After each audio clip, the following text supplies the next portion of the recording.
stop tweeting at me because he's back. You loved him on Broadway, you loved him in Grease Live, and hopefully you're loving him on the crazy new CBS show, Brain Dead. Look, it's Aaron Tveit. Hey guys, don't stop tweeting at Paul. No, please. How you doing, man? I'm good. How are you? I'm good. Happy summer. Happy summer. You having a good summer? Yeah, kind of. It just started. I mean, we just wrapped Brain Dead last week, so it's kind of summer has begun a little bit. I'm really wrapped up in Brain Dead. Good, I was a little behind, and then I spent the weekend catching up. Thanks. This show is batshit crazy. It's completely off the wall. Yeah, and you know, when the pilot was getting ready to air, when the first episode, people would say, "Oh, what's it about?" And I would give the line of, "Well, it's about alien bugs eating politicians' brains." Right. And people would kind of say, "Oh, okay, that's great." Or they would say, "Oh, like real life." You know, those are the kind of two answers I got. But then once you see it, you kind of, I think, get what it is. It's many different genres. It's that's the thing. It's totally, you can't really define it. No, you can't put your thumb on it because even within a scene, it switches from like a real DC drama to like a farcical comedy to a horror movie. It's many things, but it's so much fun. So you play this guy named Gareth? Gareth. Yeah. What kind of a name is that? It's a bit of a waspy name. Yeah, it's like you're a super wasp. Yeah. And you're a Republican. I'm a Republican, yep. As I'm sure most of your fans are Republicans as well. Who knows? And you're like a chief of staff. Yes. And you're like a good guy. I'm the good guy. But the part I'm up to at least, I mean, I don't know what's going to happen by the end of the season, but you're slowly being surrounded by bug people. Yeah, I'm kind of, I'm a bit of an antithesis, I think, to Mary Elizabeth's character, Laurel, who's kind of the protagonist of the story. First, we don't like each other, and then maybe we like each other. That's Mary Elizabeth Winstead, not Master Antonio. Not Master Antonio. Although, I'll tell you, I'm a big fan of Mary Elizabeth Master Antonio, too. A lot of movies when I was a kid. Yeah. So I play off Mary Elizabeth Winstead. And you appeared on the Tonys with her. I did, yes. Yeah, you presented with her. We presented Renee her Tony for Hamilton, awesome. which I was very thrilled to do. She's your love interest. She's my love interest, but they really played it out in a, I think, way that's not stereotypical, and it's this kind of love-hate thing that we push each other's buttons, but that's why we like each other, and she's a dream to work with. But I'm the chief of staff to Tony Shalhoub, which has honestly been one of the joys of my life, is working with Tony Shalhoub every day.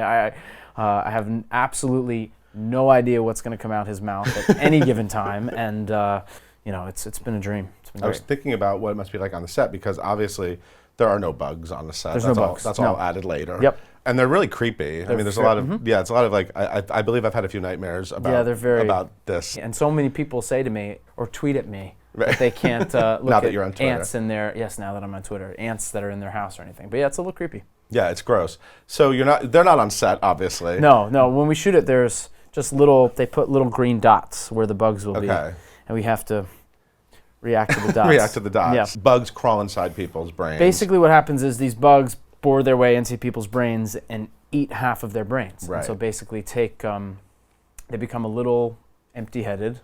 Right. Excuse the pun. But yeah, no, and it kind of changes their behavior and basically extremizes them. It pushes them to the extreme politically in our show. Right. Yeah. And there's a lot of theater people. I mean, constantly. So the creators, the Kings. Yeah, Robert King and Michelle King, who did The Good Wife. They did The Good Wife, and they clearly love. Do they love Broadway, or do they just cast a lot of theater people by accident? They're big theater fans. They're big Broadway fans, and that's one of the joys of working in New York is when you have a long running show like The Good Wife that ran for 7 years. Yeah. I did an episode of The Good Wife a long time ago, and you have this amazing kind of base of New York actors to bring in and be guest stars. But it kind of became a joke. Nikki and I would laugh about it. Is every day we would come into set and be like, "Oh, hi Jan Maxwell, hi Santino, hi," like every day, like all these people we never knew who was going to be on set, which was so much fun because there were so many friendly faces. And Megan Hilty. And you screwed around with Megan Hilty. I did, yeah. Gareth kind of messes with Megan. Yeah, a little Fiyero Glinda. Yes, that's right. Mashup, that's perhaps. Right. Yeah. Although you never did the show together. We didn't. No, I think after her a little bit, but Fiyero and Glinda found their way to each other in Washington D.C. And actually, another really memorable episode was your character somehow can combat the power of the bugs in the brain by having sex with people. Correct. Which is crazy. So when you realize you had that power in your pants when you read that script. Yeah, I was like, wow, man, this is That is one of the craziest episodes yet. There's a thing that people say, "Oh, what's the craziest scene you've ever shot?" And Mary Elizabeth Winstead and I would actually, when we read the script and then we were shooting the scene, we kind of both said to each other, "Well, we now have an answer to what that is when people ask what's the craziest thing. I mean, honestly, we spent 8 hours this day doing this scene. Basically what happens is she gets bugs in her brain, and you find out that drinking, eating bad food, things that kind of just make you feel things. And sex with Aaron Having Tveit. sex with Gareth Ritter, me, whatever. So you find out that can kind of move these bugs around. So I get put in the position to do this. And so, but there were, while we're in bed, and also it was an interesting thing, Standards and Practices on CBS. Love you, CBS. It's a network show in primetime. And so we got things that we were told on set, and this 3-page scene that we're having sex the whole time, but you guys, there can be no thrusting. There's no thrusting allowed. So somebody comes up to you and says, please don't thrust. There's no thrusting allowed. When we do this scene. Like, you have to have sex, but there's no thrusting. and for instance, Mary Elizabeth had to go into ADR for the scene where she had to have sounds as if she was having an orgasm, but they couldn't be sexy sounds. Like, it's like how do you? So these are the parameters that we have to do this love scene, which is so awkward always anyway. And then while we're doing it, she's proceeding to eat salami and chocolate, and hand me salami that I have to take a bite of. And the salami was disgusting, and we would take a bite and then spit it into the prop guy's hand, and he would leave, and then continue the scene with the smell of. It was just what you've been through. Yeah, what we do for the art, for our art. But no, it was thank God Mary Elizabeth is so cool and great, and I think both of us felt comfortable enough to be able to do that, because it was a nightmare. But it became so funny, and watching the episode and watching this first 15-20 minutes of that episode is, I was very proud of it, because it's hilarious. It's really hilarious. So the show's actually going through? I guess it'll probably be through September. So everyone needs to check it out. It's on Sundays. Sunday night. Now it moved. It's on Sundays at 10 o'clock. It was on Monday, and they moved to Sunday. Sunday night, 10 o'clock, CBS. And it's also on your CBS app on your Apple TV. It is. That's how I watched it. And on it. Amazon Prime, streaming all the time. It's everywhere. Just stream it. Prime all the time. You've done a lot of film and TV now. I have. And I know you have a movie coming out in October, too, which is called what? Better Off Single. Better Off Single. It's a new title. New title. So you're done with that. I'm done. And I know you have some concerts coming up. Mm-hmm. I do. I love that you're doing this little rock star thing. Me too. It's so much fun. You did a show at Irving. I did a show at Irving Plaza. Plaza, right? It was Tony weekend. Actually, that weekend it was.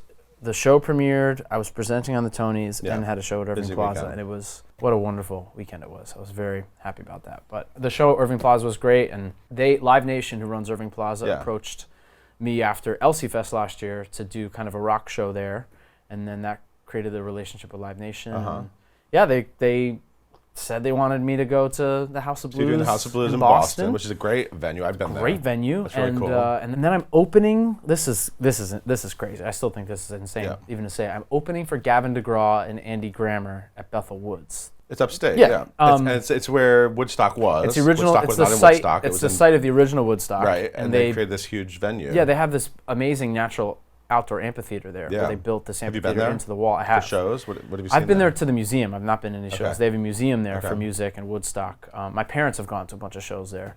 But, it's like big acts. I think my parents, they saw maybe Rascal Flatts, and I think James Taylor is performing. It's like big acts go there in the summer. Correct? Yeah. You're going to be standing in front of a sea of people. 12,000 people. Wow. But so I get to open for them. But what's also really cool too is yes, I've been doing a lot of TV and film, but as you know, and as I've said, I do desperately miss being on stage and singing, and it's been a way to kind of keep that going and keep myself and just my chops up, and also just to be able to get on stage and sing, and it's been wonderful, and the support for that has just been unbelievable. And that is now that I am on social media, I do get to how is that? It's been wonderful. You live tweet like Brain Dead, so you're very much on Twitter. Yeah, live. It's they asked us to live tweet the premiere of Brain Dead, and we had a blast. And so it's nice to interact with the people watching. Did you get to enjoy any of the social media stuff during Grace Live?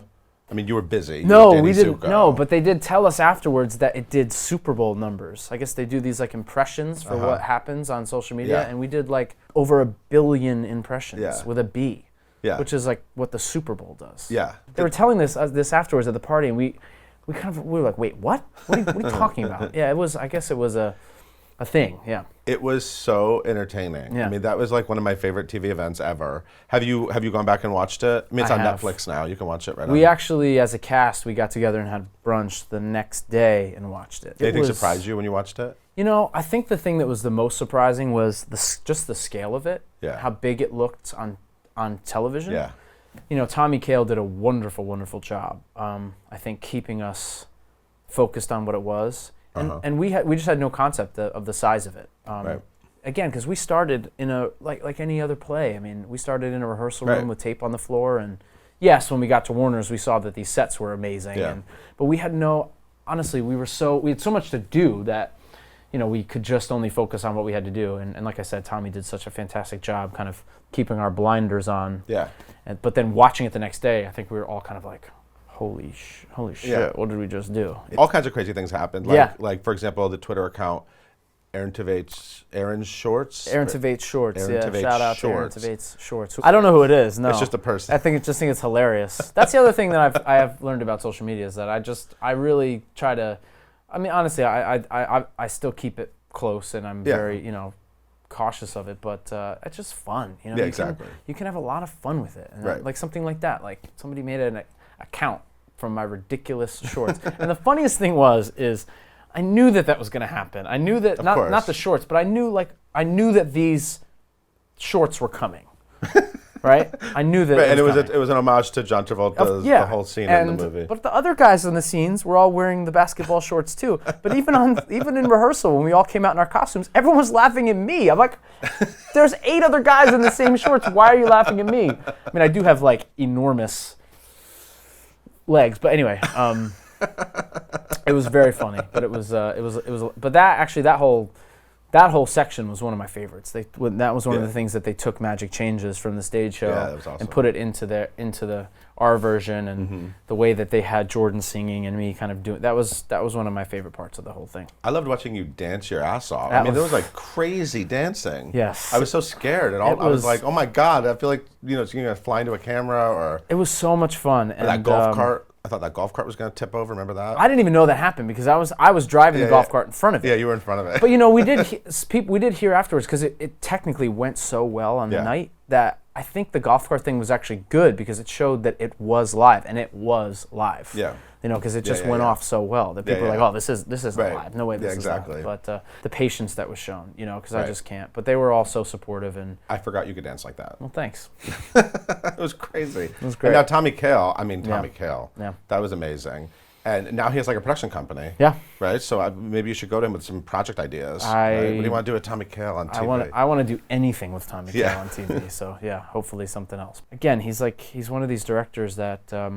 He doesn't want any credit. He wants to be in the background, and it's an amazing thing to see that. So you're done. I'm done. You're done with Brain Dead, and you're doing these concerts. So how are you like chilling out? Well, besides doing interviews like this, I'm chilling with you guys in these beautiful new studios, and obviously.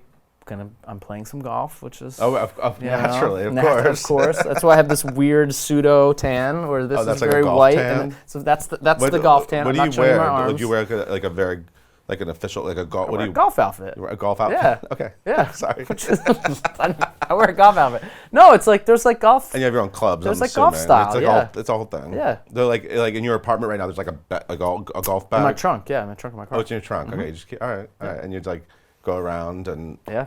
You have golfing buddies? I have golfing buddies, yeah. Yep. Now, is drinking involved with golf? Drinking is involved with golf. I'm not a big golf drinker. Okay. Do some guys get wasted when they're golfing? Some guys get wasted when they play golf. Really? Yeah. That's a thing? But then you can't really play. I mean, I enjoy playing. I mean, I'll especially on a beautiful summer day, I'll indulge in a beverage. Okay. But no, I don't go out and get. What's your like go-to like summer afternoon beverage? I like a nice cold beer on a hot summer day. Yeah, classic. Yeah, classic. But no, I like. What did I just have? The other day I had this thing called a Mexican Mule. Oh, what is that? Which is I like a Moscow Mule, except it's tequila instead of vodka. Oh, yeah. Okay. It's very good. I may have to check that out. Check it out. Okay. Hey, tune in to Show People for your daily drinking tips. Drinking tip. Golf is hard to learn, though, Have you played golf before? No, I golfed when I was like a teenager. So what does that mean? You played golf when you were a teenager? But I can't. Why? I don't know. I need to try again. I feel like it'd be really embarrassing. I think we should do our next interview on a golf course, or at least a driving range. Okay. That'd be very funny. All right, sure. It'd be really humiliating. Are you good? Are you like consistently good, or do you get better over time, or That's, I depend on mean, your that's a. I'm not trying to be sobriety, or- false modest. It's a very relative question. But Right. for anyone that understands, I'm a 3 handicap, which is Okay. is good. So Better Off Single. Better Off Single. Is Yep. it fun? Did you see it? Is it? I have seen it actually. We just did some DVD commentary for it the other day. Oh, which yeah? is Okay, cool. Very fun. That's fun to do. Really fun. Yeah, me and the director Ben Cox and Abby Elliott and Lauren Mm-hmm. Miller Rogan. We did some. Yeah, which is fun. You kind of sit and the movie plays and you're in a recording studio and you kind of Mystery Science 3000 that thing. You know, Right. you kind of just sit there and comment while the thing's going, and I guess they and pull you- whatever. And you filmed it like a while ago. That too, was so it's like a- 2 summers ago. right.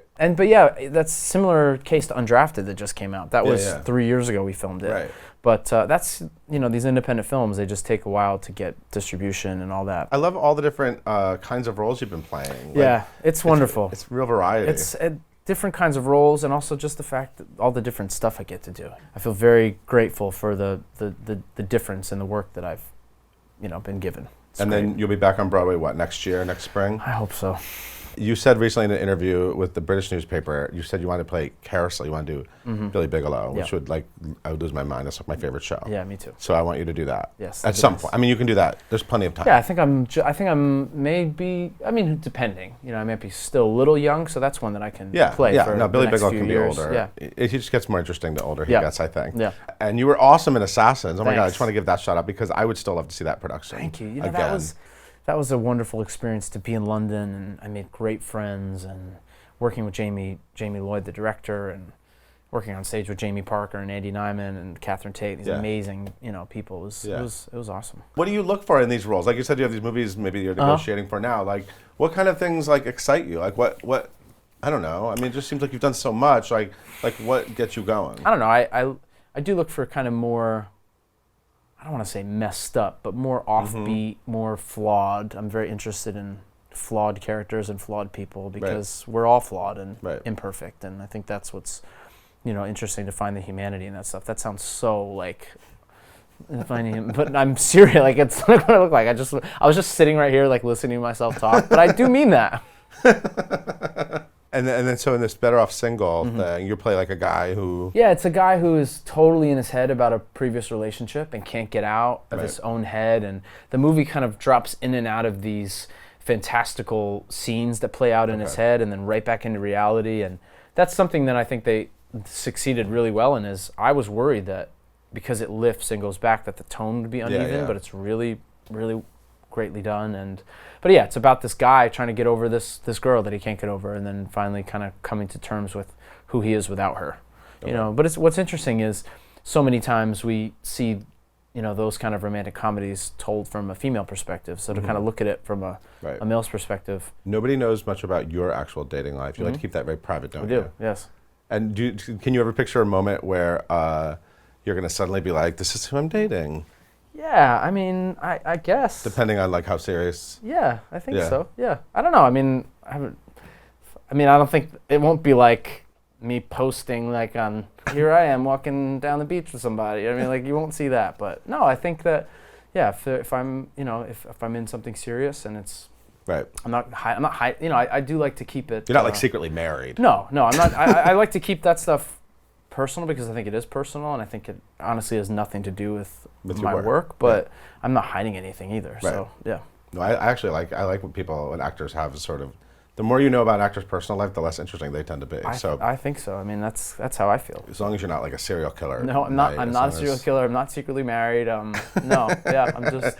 Thanks for clearing up those rumors. Yeah. God. All right, well, we're out of time, as Okay, always. But yeah. I'm sure you'll be back. Hope You'll so. be- This was number 4, so let's get 5 in Yeah, soon. this is number 4. Yeah. We'll set up 5. We'll just get it on the books. Okay.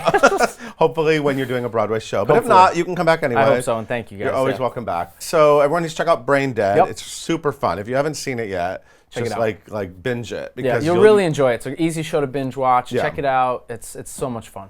I'm so terrified of bugs, though. It is really. I mean, who likes bugs? It's Do people really creepy. like bugs? It's creepy and sleep. Like I want to wear like earmuffs at night. The solo cups. Yeah, Johnny wears solo cups. Yeah, it's gross. August 27th, here at the House of Blues in Boston. Then August 28th. What a rock star weekend. Oh my goodness, this is going to be great. You're going to be at We're going on tour. What's it called? The Bethel Woods Woods Center for the Arts with Gavin DeGraw and Andy Grammer. Yep. And thank you so much for being here. Thank you guys, as always. Always a pleasure. Likewise. Thank you for watching. See you next time.